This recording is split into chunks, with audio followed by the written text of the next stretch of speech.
They said no Omega ever survived the Alpha King's trial. I walked in anyway, not because I was brave, but because I had nothing left to lose. The moment his eyes met mine, I realized survival was never the point. My name is Dimitri Vasile, and 3 days ago, I was supposed to be dead. The night they came for me, I was asleep in the back room of my uncle's bakery in Volkov Heights, flowers still under my nails from the morning shift. I woke to the smell of smoke and the sound of glass breaking. By the time I made it to the window, I saw them. 5 wolves from my own pack, circling the building like vultures.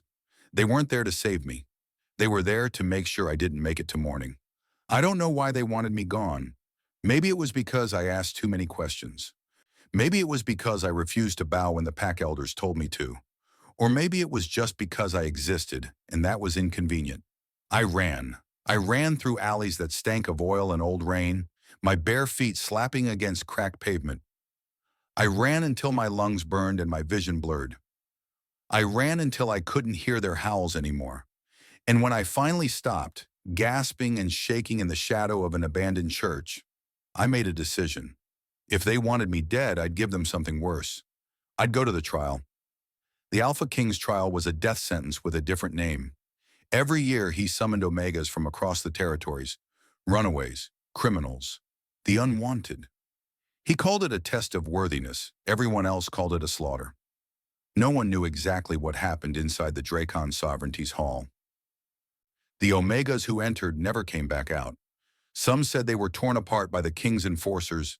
Others whispered that the king himself did it, that he took pleasure in watching them break. But there was one rule that never changed. If you survived, you earned your freedom. I didn't care about freedom anymore. I just wanted to look the man who ruled this broken world in the eye and show him I wasn't afraid, even if it was a lie. The Drakan sovereignty sat at the edge of the city like a scar. It was a massive stone fortress, all sharp angles and iron gates, surrounded by walls so high you couldn't see the sky from the courtyard. The place looked like it had been built to keep something in, not out. I arrived at dawn alone. There were no crowds, no witnesses, just a single guard standing at the entrance, a beta with cold eyes and a rifle slung over his shoulder. "Name," he said flatly. "Dimitri Vasile." He looked me up and down, taking in my torn jacket, my muddy boots, the bruise blooming across my cheekbone from where I'd hit the pavement 2 nights ago. "You sure about this?" he asked. I met his gaze. "Does it matter?"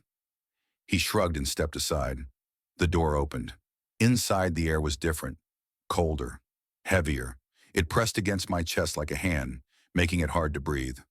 The hall stretched out in front of me, long and dim, lit only by narrow windows high above.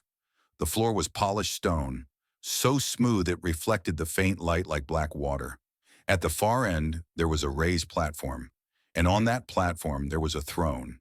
He sat there like he'd been carved from the same stone as the walls, tall, broad-shouldered, unmoving. The Alpha King. I'd heard his name whispered 1,000 times.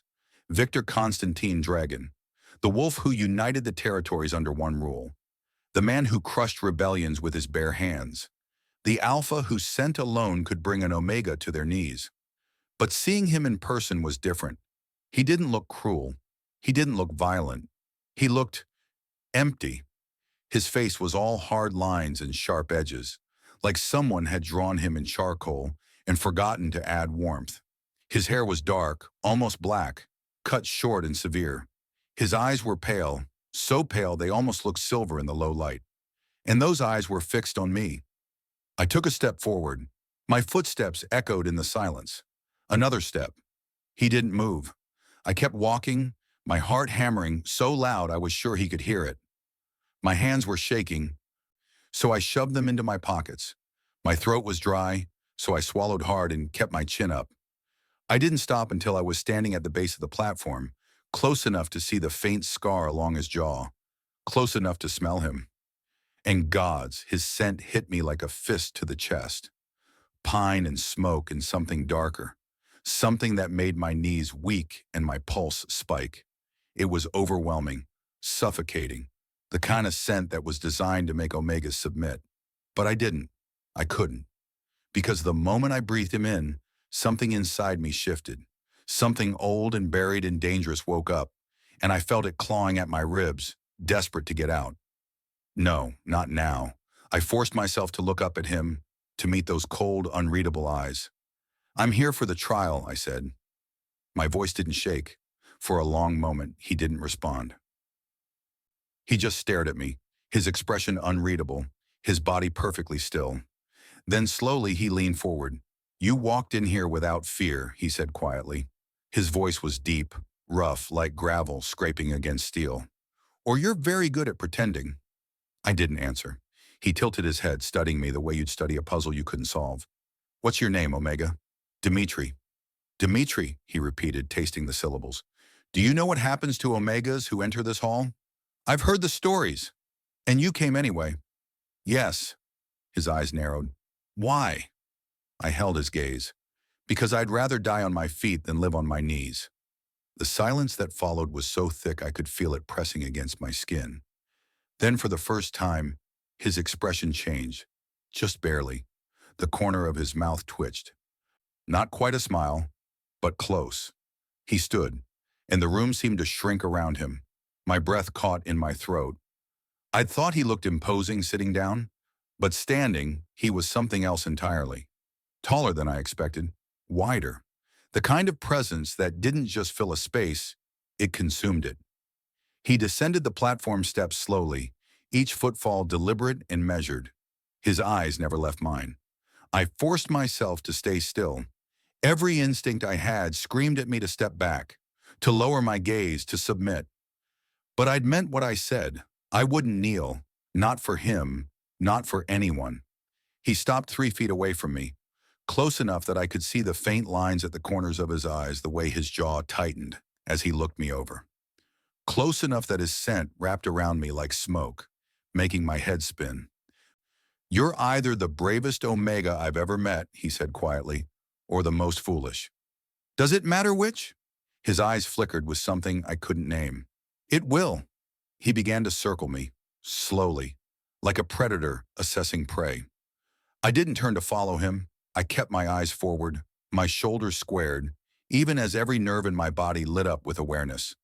I could feel him behind me now, could feel the weight of his gaze dragging down my spine. "Tell me, Dimitri," he said, his voice low and rough. "What makes you think you're different from the others?" "I don't." "Then why are you here?" "I already told you." "You'd rather die on your feet." He came around to face me again, his expression unreadable.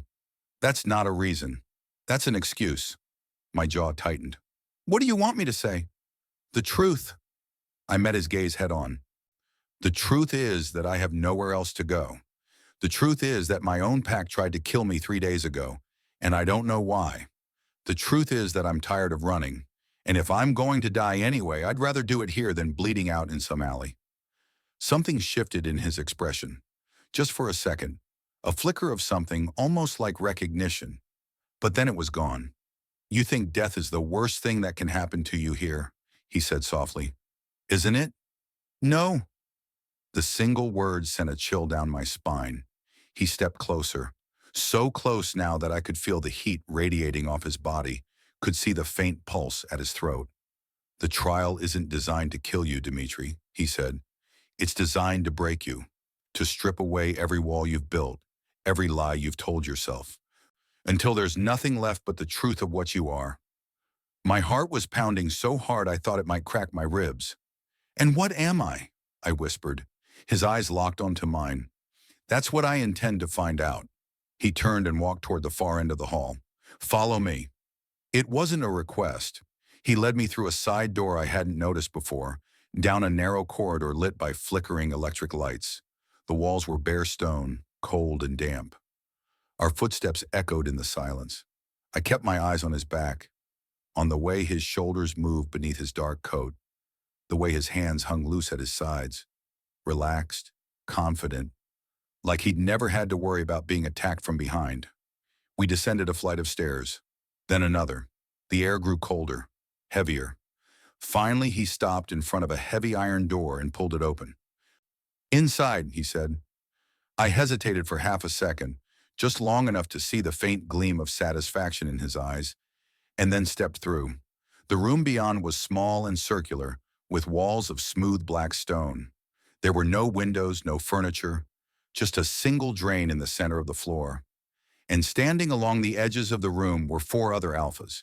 They didn't move, didn't speak, just watched me with cold, predatory eyes. My stomach dropped. Viktor stepped in behind me and closed the door. The sound of it locking echoed like a gunshot. "The first test is simple, he said. Survive." Before I could ask what that meant, the nearest alpha lunged. I barely had time to dodge. He moved fast, faster than any human had a right to, and his hand caught the edge of my jacket, yanking me off balance. I twisted hard, pulling free, and stumbled backward. Another alpha came at me from the side. I ducked under his arm and rolled, my shoulders slamming into the stone floor hard enough to knock the air from my lungs. "Get up! Get up! Get up!" I shoved myself to my feet just as the third alpha charged. This time I was ready. I sidestepped, grabbed his wrist as he swung, and used his own momentum to send him crashing into the wall. He hit hard and went down, but there were still three more. My chest was heaving. My hands were shaking. I could taste blood in my mouth from where I'd bitten my tongue. They circled me slowly now, more cautious, testing.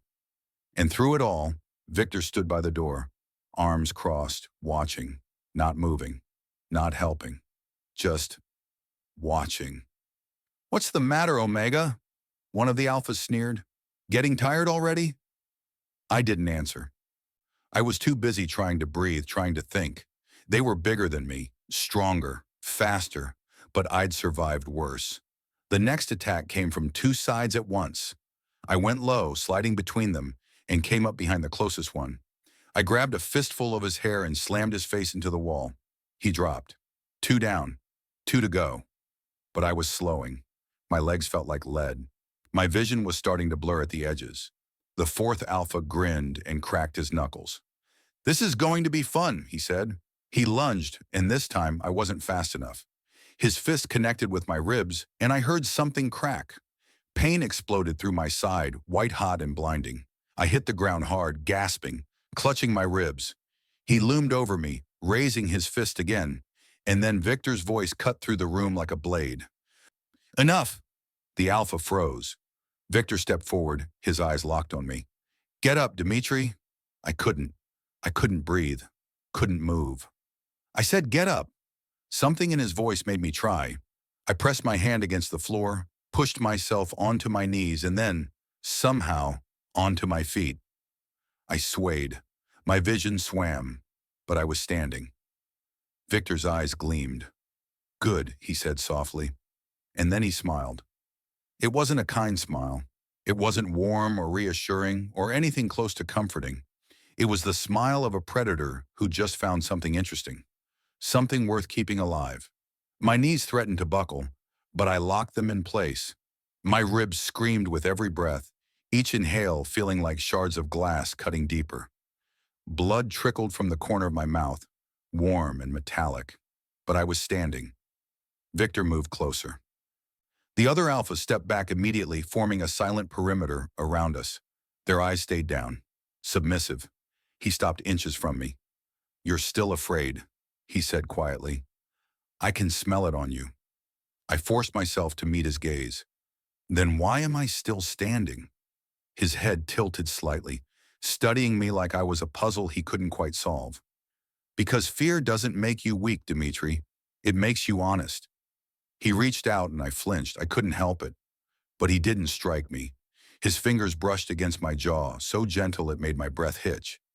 He tilted my face toward the light, examining the bruise spreading across my cheekbone, the split in my lip. His touch burned, not with pain, with something else. Something that made my skin feel too tight, made my pulse race for reasons that had nothing to do with the fight.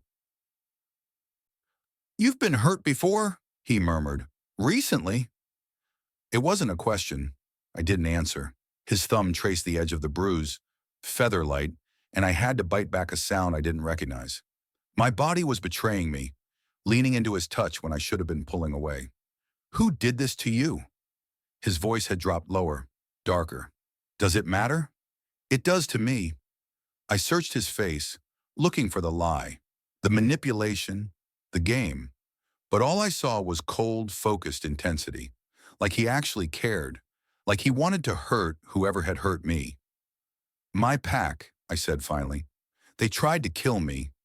Something dangerous flashed in his eyes. Why? I don't know. You're lying. I'm not. His hand moved from my jaw to the back of my neck, firm and possessive, and suddenly I couldn't think straight. His scent flooded my senses, overwhelming everything else. Pine and smoke and something wild. Something that made every instinct I had go haywire. Don't lie to me, Dimitri, he said softly. Not here. Not now. My heart was hammering. I could feel his pulse against my skin where his fingers pressed into my neck. Could feel the heat of his body, so close I could barely breathe. I don't know why they wanted me dead, I whispered, but I know it had something to do with my parents. His grip tightened, just slightly. Your parents. They were killed when I was 8. House fire. At least that's what everyone said. I swallowed hard. But 3 days ago, right before they came for me, I found a letter. Hidden in my uncle's office. It was from my mother. What did it say? That I wasn't supposed to exist. That I was... My voice cracked. I couldn't say it. Couldn't make it real. Victor's eyes blazed. That you were what? That I was born under the wrong moon. The silence that followed was deafening. His hand fell away from my neck, and I immediately felt the loss of it, the sudden cold where his skin had been. He took a step back, then another. No, he said quietly. That's not possible. What's not possible? He turned away from me, his shoulders rigid, his hands curling into fists at his sides. Victor, don't! The word came out sharp, cutting. Don't say my name like that. Like what? Like you trust me. I stared at his back, at the tension coiled in every line of his body. I don't trust you, he laughed. It was a bitter, broken sound. Good, you shouldn't. Then why? He spun back around, and the look on his face stopped me cold. He looked shattered. Because you're not supposed to be here, he said. You're not supposed to exist, Dimitri. Not like this. Not... He stopped himself, jaw clenched so tight I could see the muscle jumping. Not what? I demanded. His eyes locked onto mine, and for the first time I saw past the coldness, past the cruelty, past the carefully constructed walls. I saw pain. Not alive, he whispered. The words hit me like a physical blow. What are you talking about? Omegas born under the blood moon don't survive, he said. They die within days, hours sometimes. Their bodies can't handle it. The power is too much. It tears them apart from the inside. My blood ran cold. How do you know that? Because I've seen it happen. His voice was raw. I've watched them die. Every single one. Then how am I? I don't know. He stepped closer again, his eyes searching mine desperately. But you shouldn't be standing here. You shouldn't have survived this long. You shouldn't... He stopped, and suddenly I understood. You've been looking for someone like me, I said slowly. Haven't you? He didn't answer. He didn't have to. The trial, I continued. It was never about finding the strongest Omega. It was about finding one who could survive what I survived. Someone born under the blood moon who didn't die. Victor's jaw tightened. Yes. Why? Because 20 years ago, I made a mistake, he said quietly, and I've been trying to fix it ever since. What mistake? His eyes met mine, and what I saw there made my chest ache. I killed the only other blood moon Omega who ever lived, he whispered, and she was carrying my child. The floor dropped out from under me. No, no, that couldn't be. Her name was Katerina Vasile, he said, and she was your mother. My vision blurred. My mother, his mate. The room spun, and then everything went black. I came back to consciousness slowly, dragged up from the darkness by the feeling of strong arms beneath me and the scent of pine and smoke flooding my senses. My eyes snapped open. Victor was carrying me, not dragging, not hauling, carrying me like I weighed nothing. One arm beneath my knees, the other supporting my back. My head rested against his chest and I could hear his heartbeat. Steady, controlled, unnervingly calm. "Put me down," I croaked. He didn't. "Put me down." "No." I tried to push against his chest, but pain shot through my ribs, and I gasped, my body going rigid. "Stop moving," he said quietly. "You cracked 2 ribs. Possibly 3. "I don't care. I do." The words were so simple, so matter-of-fact, like they didn't just turn my entire world upside down. I stared up at his face. His jaw was set, his eyes fixed straight ahead as he carried me down another corridor. The hard edges of his expression hadn't softened, but there was something different now, something raw, simmering just beneath the surface. "You killed her," I whispered. His jaw tightened. "Yes." "You killed my mother." "Yes." No denial, no excuses, just cold, brutal honesty. I should have fought him, should have screamed, clawed at his face, made him hurt the way I was hurting, but I couldn't, because part of me, some sick, twisted part of me, still felt safe in his arms, and I hated myself for it. "Why?" My voice cracked. "Why would you kill your own mate?" "Because she asked me to." The words hit me like a slap. "What?" He stopped walking. We were in front of another door now, smaller than the others, carved from dark wood. He looked down at me, and the pain in his eyes was so stark it stole my breath. "She was dying, Dimitri," he said quietly. "The pregnancy was killing her. Her body couldn't handle it. Every day she got weaker. Every day she bled more.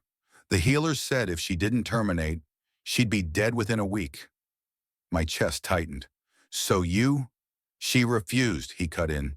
"She said she'd rather die than lose the child. She said—" His voice roughened. "She said you were worth it." Tears burned behind my eyes. I blinked them back furiously. "But she didn't make it to term," he continued. "She went into labor 2 months early. There were complications. So much blood. She was screaming, begging me to save the baby, and I—" He stopped, closed his eyes.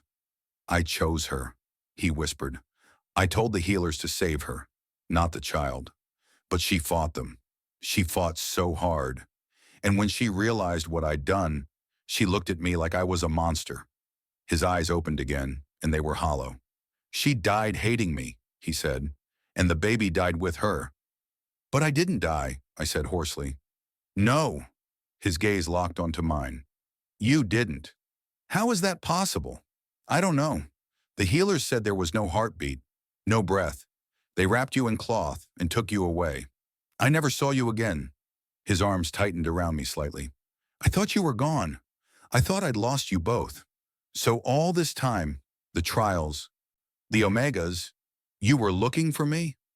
"I was looking for proof that Blood Moon Omegas could survive, that maybe somewhere you were still alive." His voice dropped. "I never thought you'd walk through my door." I couldn't process this, couldn't make sense of it. "You don't know it's me," I said desperately. "You don't know for sure. I know you're sent." The words stopped me cold. "What?" "The moment you walked into that hall, I knew." His eyes burned into mine. "You smell exactly like her, like Katerina, like home." My breath hitched. "That's not possible. I was a newborn. You couldn't—" "I held you," he said softly, "for 30 seconds before they took you away. I held you and I memorized everything. Your weight, your warmth, your scent." His hand came up, brushing a strand of hair from my face. "I've been searching for that scent for 20 years, Dimitri. And now you're here." I couldn't breathe, couldn't think. "Let me go," I whispered. "No." "Viktor." "I said no." He pushed the door open with his shoulder and carried me inside. The room was small and dimly lit, with stone walls and a single narrow bed pushed against the far corner. There was a basin of water on a wooden table, a few clean cloths folded beside it. He set me down on the bed carefully, and I immediately tried to stand. Pain lanced through my side and I gasped, falling back against the mattress. "I told you to stop moving," he said, "and I told you to let me go. You can barely stand." "I don't care." "I do." He crouched in front of me, bringing us eye to eye. You're hurt, you're exhausted, and whether you believe me or not, I'm not going to let you suffer. You don't get to care about me, I spat. You don't get to pretend you're some kind of savior when you're the reason she's dead. His face didn't change. I know. Do you? I leaned forward, ignoring the fire in my ribs. Do you have any idea what it was like growing up thinking I was alone? Thinking no one wanted me? I was raised by an uncle who could barely look at me. I spent 20 years wondering why I wasn't enough. Why I didn't matter. You mattered, he said roughly. You always mattered. Then why didn't you look for me? My voice broke. If you thought I might be alive, why didn't you come for me? Because I didn't deserve to. The rawness in his voice made my chest ache. I killed your mother, he said. I took her from you before you ever got the chance to know her. What right did I have to find you? To claim you? His hands curled into fists against his thighs. I thought it was better if you never knew. If you never knew what I'd done. Well, now I know, I whispered. He nodded slowly. Now you know. Silence stretched between us, heavy and suffocating. I can't forgive you, I said finally. I'm not asking you to. Then what do you want from me? His eyes met mine. I want you to survive. I stared at him, searching for the trap, the manipulation, the ulterior motive. But all I saw was brutal, unflinching honesty. Why? I asked hoarsely. So you can feel less guilty? So you can tell yourself you saved the son you tried to kill? No. He stood abruptly, turning away from me. Because you deserve to live, Dimitri. You deserve more than what this world has given you. You don't know anything about what I deserve, don't I? He spun back around, and the fury in his eyes took me by surprise. You think I haven't been watching? You think I don't know that your pack starved you, beat you, treated you like you were disposable? My blood ran cold. How do you? I've had eyes on you for 3 years, he said flatly. Ever since one of my scouts reported an Omega in Volkov Heights who didn't smell quite right, who carried a scent that shouldn't exist. The room tilted. You've been watching me for 3 years? Yes. And you never said anything? Never came for me? I couldn't. His hands curled into fists. I needed to be sure. I needed to know if you were. He stopped himself. If I was what? I demanded. If you were mine. The words hung in the air between us, heavy and dangerous. I'm not yours, I said quietly. I'm not anyone's. I know that. He moved closer, and I hated how my body responded, how my pulse quickened, how every nerve ending lit up with awareness. But biology doesn't care what you want, Dimitri. You're a blood moon Omega, and I'm. He stopped. You're what? His jaw clenched. I'm the alpha whose bloodline has been bound to yours for 7 generations. My breath caught. That's not possible. It is. He crouched in front of me again, and this time he didn't touch me, like he was afraid of what would happen if he did. Our families were tied together centuries ago, a pact made in blood and fire. Every firstborn alpha of my line has been fated to bond with a blood moon Omega from yours. But blood moon Omegas die, I whispered. Exactly. His eyes were dark, haunted. For 7 generations, my family has watched their mates die. Some during pregnancy, some during childbirth, some just faded away like their bodies couldn't sustain the bond. Horror crawled up my spine. And you knew this when my mother. I knew. The words were raw. I knew that pregnancy would kill her. I knew carrying a child conceived during a blood moon bond was a death sentence. And I tried, gods, Dimitri, I tried to save her, but she wouldn't listen.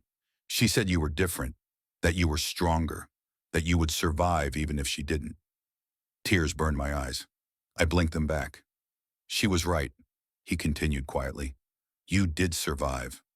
Against every law of nature, every piece of history, you survived. And I've spent 20 years trying to understand why, trying to find others like you, trying to figure out if maybe what? If maybe the curse could be broken. I couldn't breathe. That's what the trials are for, I said slowly. You're not testing strength. You're testing bloodlines. Yes. And the Omegas who died weren't strong enough to survive the bond. His voice was hollow. I thought if I could find one who was, I could finally understand what made you different. I could finally fix your mistake, I finished. He flinched. Yes. Rage and grief and something else, something desperate and aching, warred inside my chest. You're using them, I said. You're using those omegas to experiment. They volunteered, he cut in sharply. Every single one knew the risks. They came here seeking power, seeking freedom, seeking a bond with the Alpha King. I never lied to them about what they were facing. But you didn't tell them the truth either. No, he held my gaze. I didn't. Because you're a coward. The word landed like a blow. His expression didn't change, but I saw the impact in his eyes. Yes, he said quietly, I am. The admission stunned me into silence.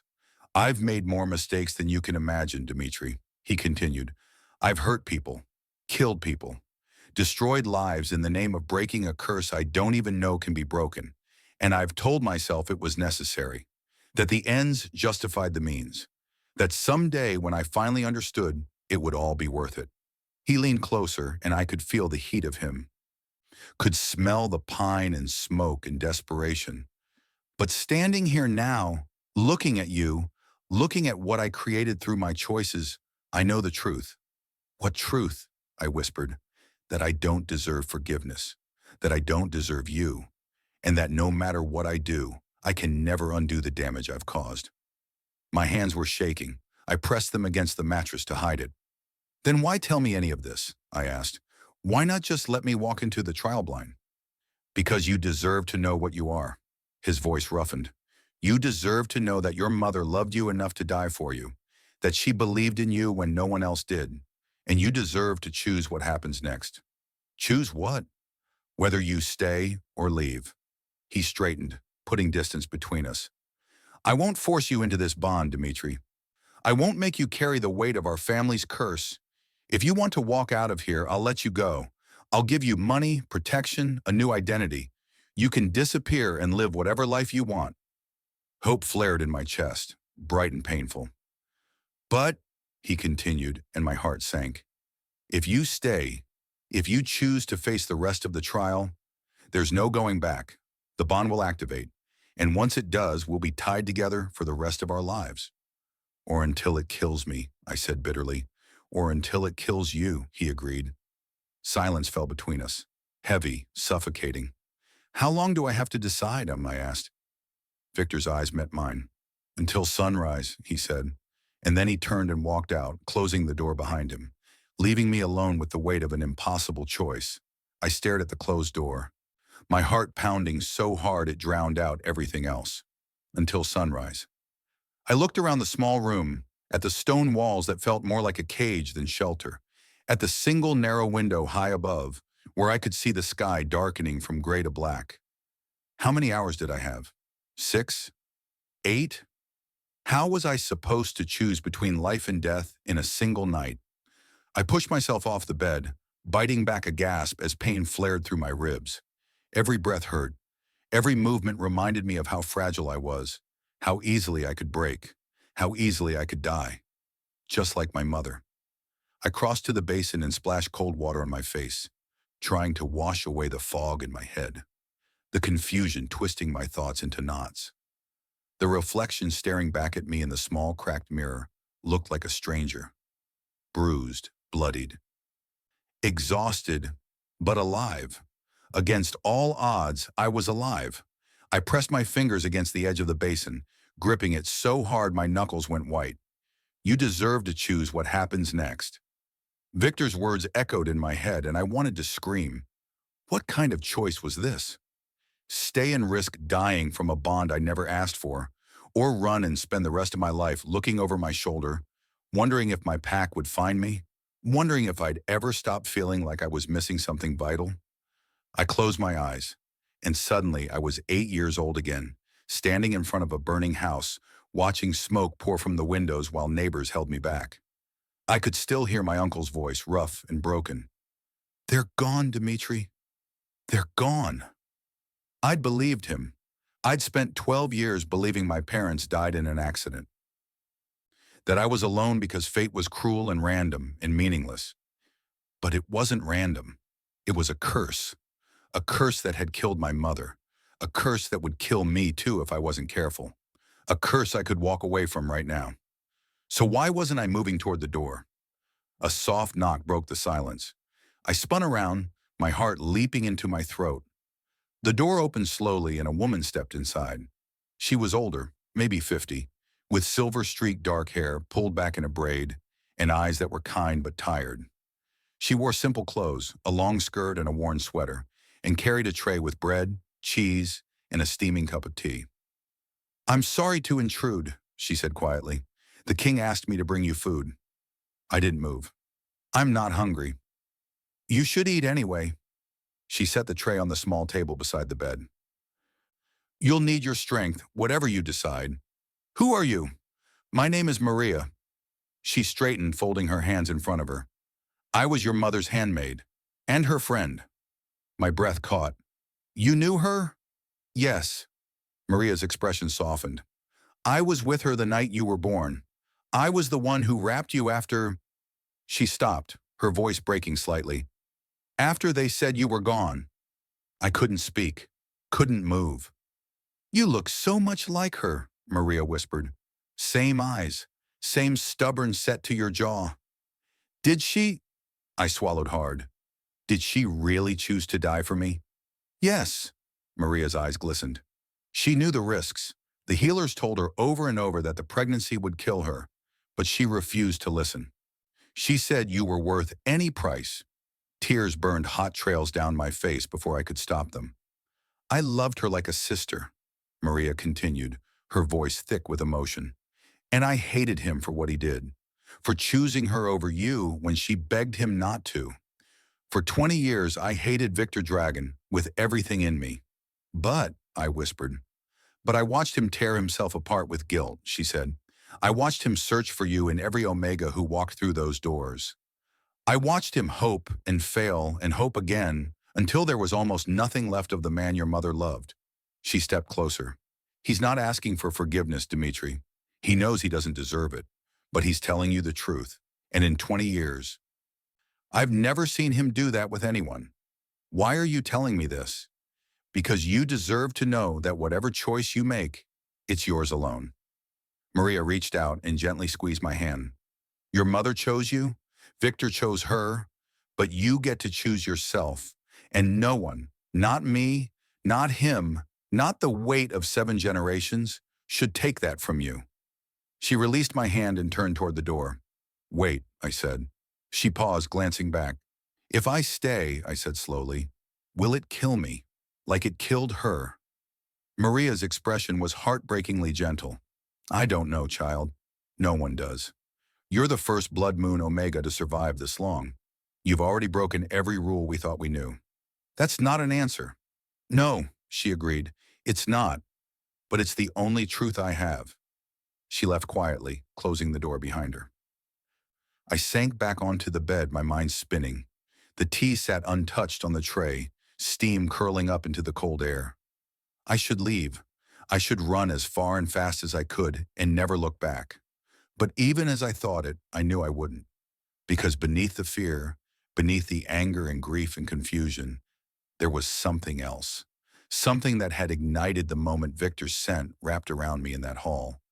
Something that hummed in my blood when he touched me, when he looked at me like I was the answer to a question he'd been asking his entire life.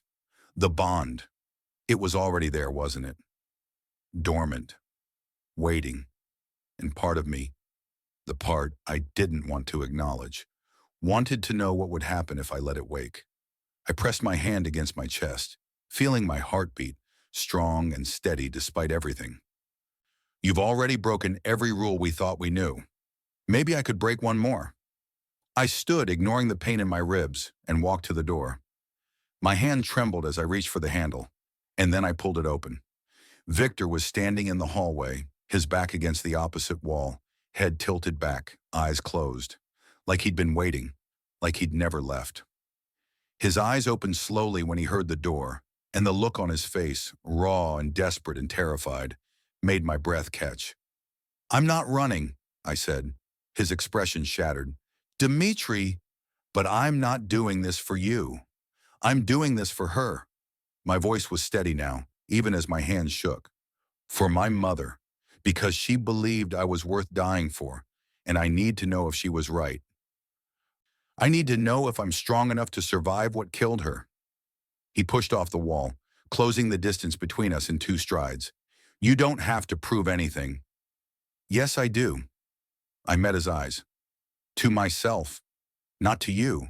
Not to anyone else. To me. His jaw clenched. For a moment I thought he might argue, might try to convince me to leave after all. But then he nodded slowly. Okay. Okay? If that's why you're staying, then okay. His voice was rough. But you need to understand what comes next. The bond activates, I said.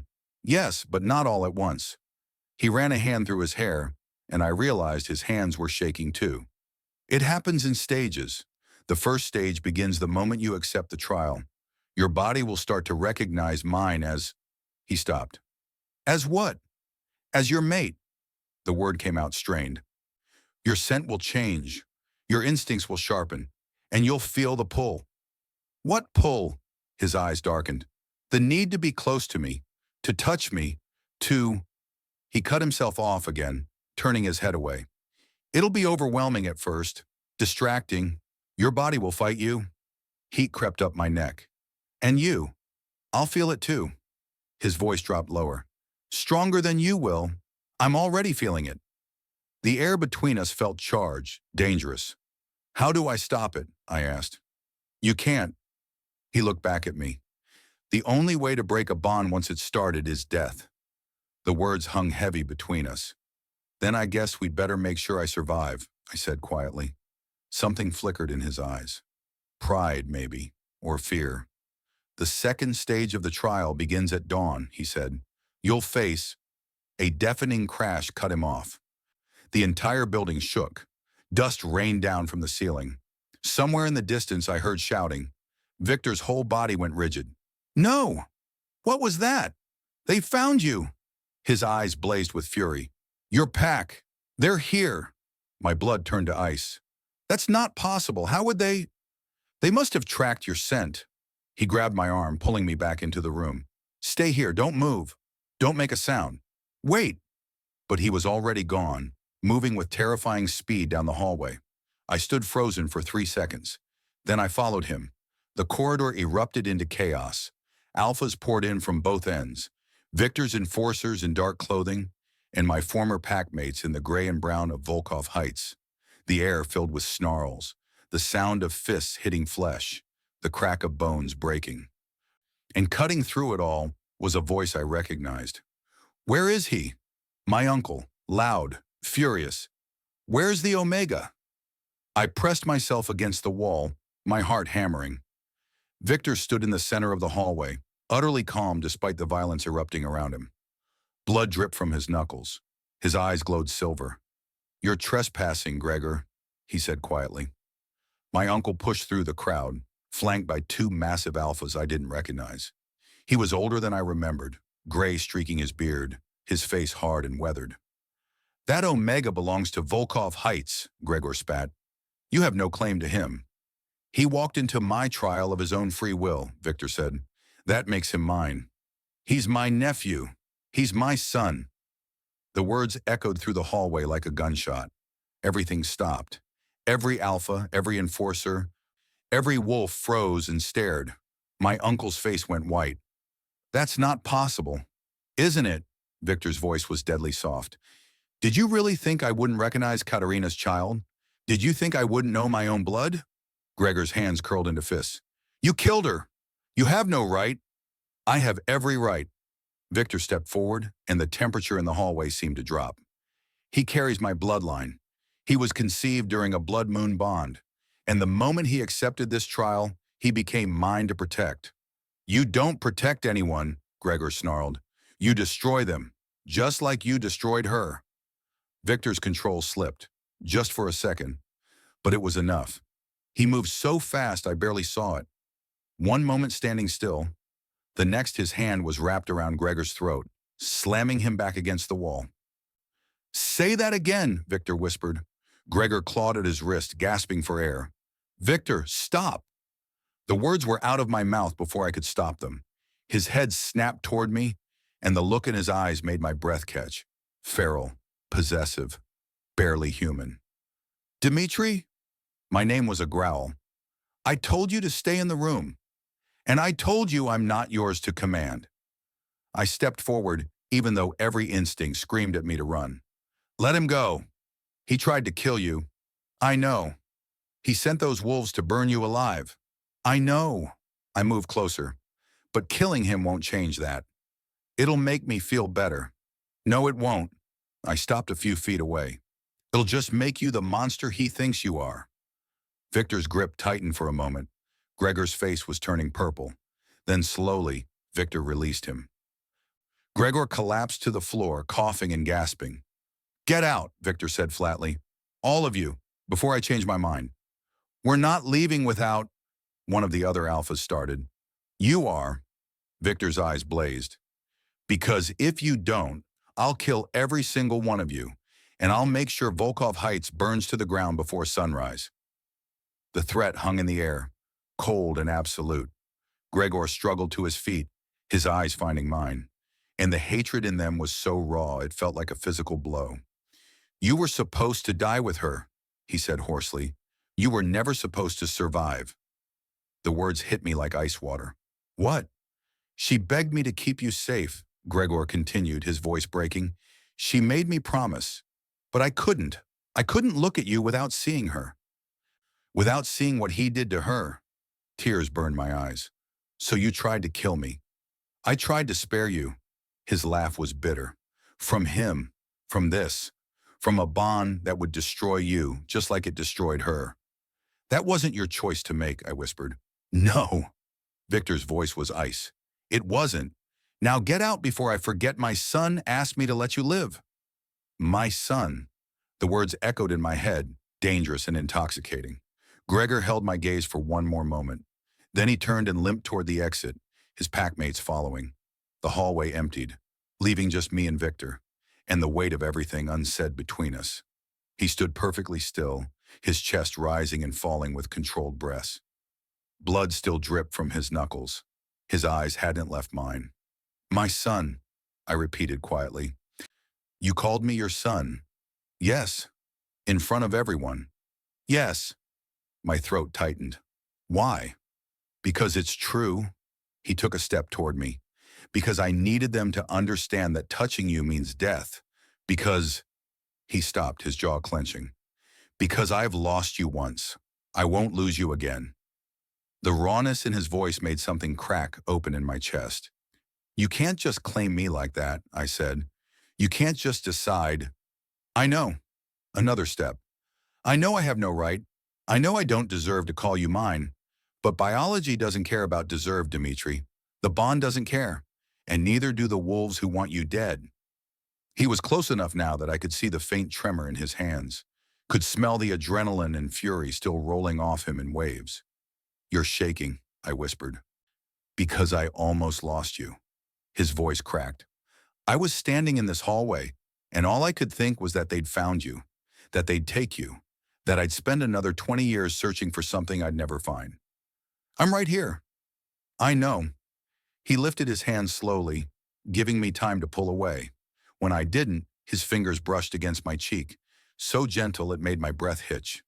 And it terrifies me. Why? Because now that I've found you, I don't know how to let you go. The confession hung between us, raw and desperate. I should have stepped back, should have put distance between us. Instead, I leaned into his touch. His eyes widened slightly. His thumb traced the line of my jaw, and I felt the calluses on his skin, the barely restrained strength in his fingers. Dimitri, he breathed.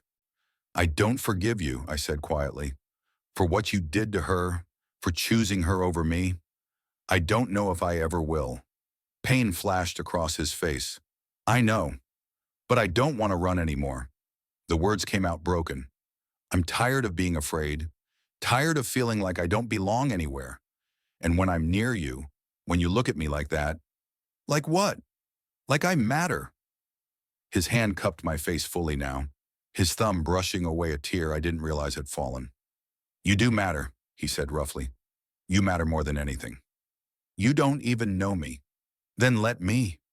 He leaned closer, and I could feel his breath against my lips, could feel the heat of him surrounding me. Let me know you.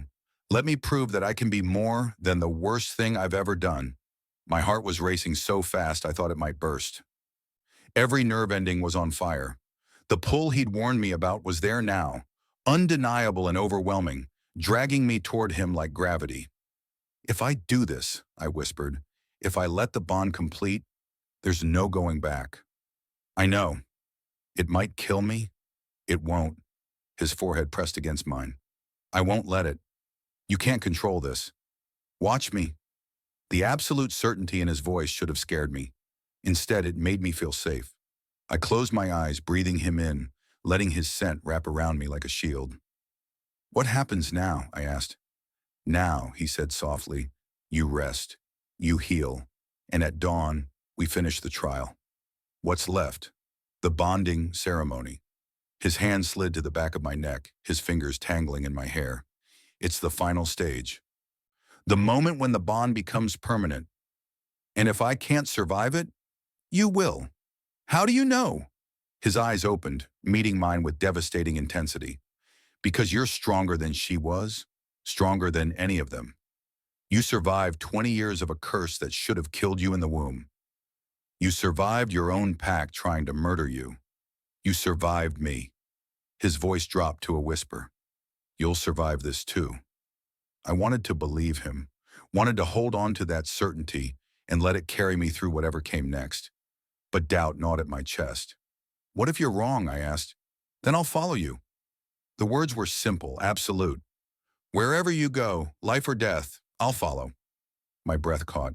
You can't mean that. I've never meant anything more. His grip tightened slightly, possessive and desperate. I've spent 20 years in hell, Dimitri. 20 years believing I destroyed the only good thing in my life. If the bond takes you from me, then there's nothing left worth staying for. That's not. It's the truth. He pulled back just enough to look at me. And I'm done lying. To you. To myself. I want you to survive because you deserve to live. But I need you to survive because I don't know how to exist in a world where you don't.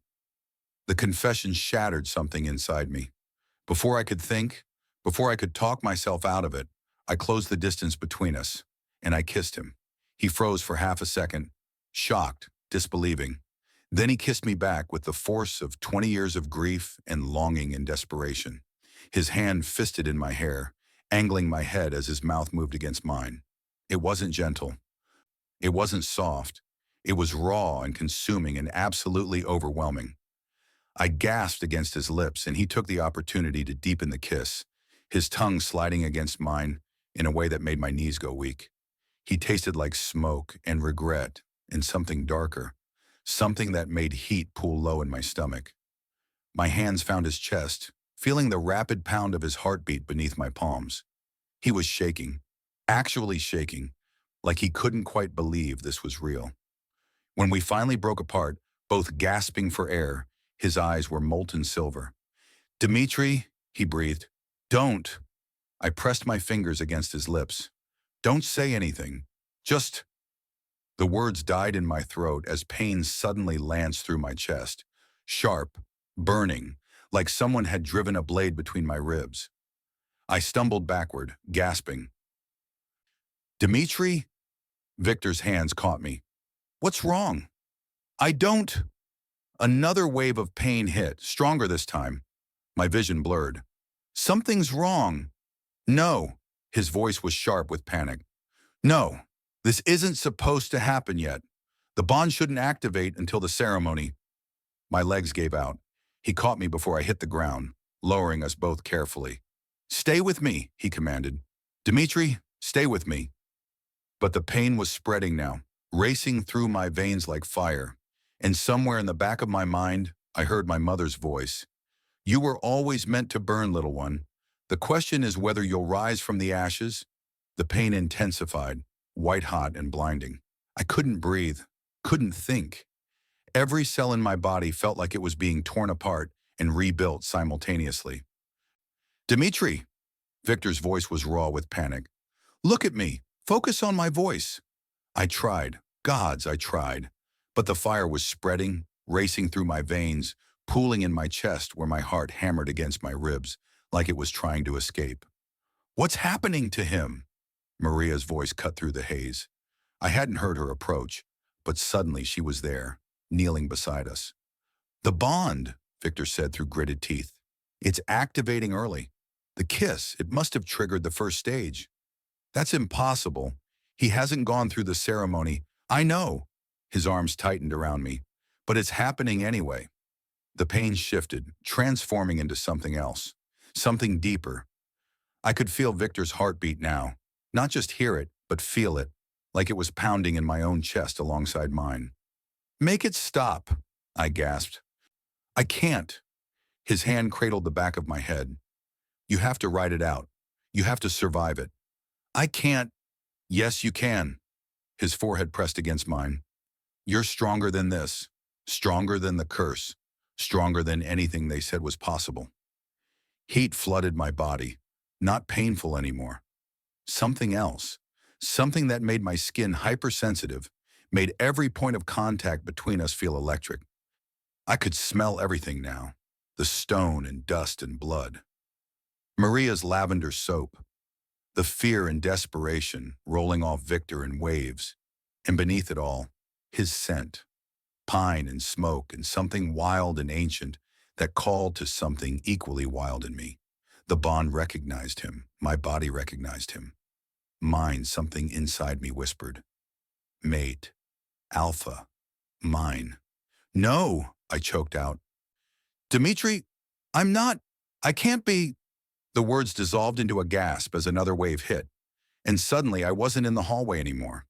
I was standing in a forest clearing, moonlight filtering through the trees. The air smelled of earth and pine and blood, and across from me stood my mother. She looked exactly like the photographs my uncle had hidden away. Young and beautiful, with dark hair that fell in waves past her shoulders, and eyes the same color as mine. Mama? The word came out broken. She smiled. Hello, my brave boy. This isn't real. I shook my head. You're dead. This is just the bond. The bond is showing you what you need to see. She stepped closer. I've been waiting for you, Dimitri. Waiting for you to be strong enough. Strong enough for what? To break what was broken. To heal what was shattered. She reached out, her hand hovering over my chest. You carry something inside you that no blood moon Omega has carried in 7 generations. What? A choice. Her eyes were gentle. Every Omega before you was bound by fate. The curse took their choice away. But you're different. You survived because you were meant to choose. Choose what? Whether the bond lives or dies. Her hand pressed against my heart. Whether you break the curse or continue it. Whether you let fear rule you or love. I don't love him, I whispered. Don't you? She tilted her head. Then why did you kiss him? Why did you stay? Why does your soul recognize his, even when your mind fights it? Tears streamed down my face. Because I'm weak. No, her voice was fierce. Because you're exactly what I prayed you'd be. Brave enough to choose differently than I did. You chose me over him. And it destroyed us all. Pain flickered across her face. I thought I was saving you by refusing to let you go. But all I did was trap Victor in guilt, trap you in a life of running, and trap myself in death. I didn't break the curse. I fed it. Then how do I break it? She leaned closer, her lips brushing my forehead. By choosing both. I gasped back into consciousness, my entire body arching off the ground. Victor caught me, his hands framing my face. Dimitri? Gods, Dimitri, breathe. I dragged in air, my lungs burning. The ceremony, I rasped. We need to complete the ceremony. What? Now! I gripped his wrists. Before the bond tears me apart. Before it's too late. Understanding flashed in his eyes. Then fear. Dimitri, if we do this and it goes wrong, it won't. I didn't know where the certainty came from, but it flooded through me, absolute and unshakable. I'm not her, Victor. I'm not going to die. But I need you to trust me. His jaw clenched. I do. Then take me to wherever this needs to happen. He stood in one fluid motion, lifting me with him. Maria was already moving, pushing open doors, clearing a path. We descended deeper into the sovereignty, downstairs I hadn't seen before, through corridors that grew colder and darker until we reached a massive iron door carved with symbols I didn't recognize. Victor pushed it open. Beyond was a circular chamber with walls of polished black stone. In the center was a raised platform, and carved into that platform was an intricate pattern that glowed faintly silver in the darkness. A bonding circle. He carried me to the center and set me down carefully. "Are you sure?" he asked one last time. I looked up at him, at the man who'd killed my mother, who'd searched for me for 20 years, who'd called me his son in front of witnesses, who'd promised to follow me into death. The man whose heartbeat I could feel in my chest, whose soul recognized mine. "I'm sure." He knelt across from me, and the symbols beneath us began to glow brighter. "Once we begin," he said quietly, "there's no stopping it. The bond will complete or—" "I know." He held out his hand. I took it, and the world erupted into silver fire.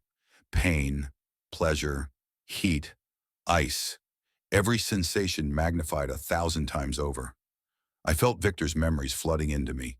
His guilt, his grief, his desperate love for my mother, and his desperate need to find me. And he felt mine. My loneliness, my fear, my anger at a world that had never wanted me. The bond wove between us, tying us together in ways I couldn't name. And beneath it all, I felt something else rising, something ancient and powerful that had been sleeping in my blood. The curse recognized the bond, and it lunged. He thought surviving the trial was the hard part, but what comes next will test everything he believes about fate, power, and whether love is strong enough to break a curse that's killed for 7 generations. The curse lunged, and for the first time in 7 generations, something lunged back.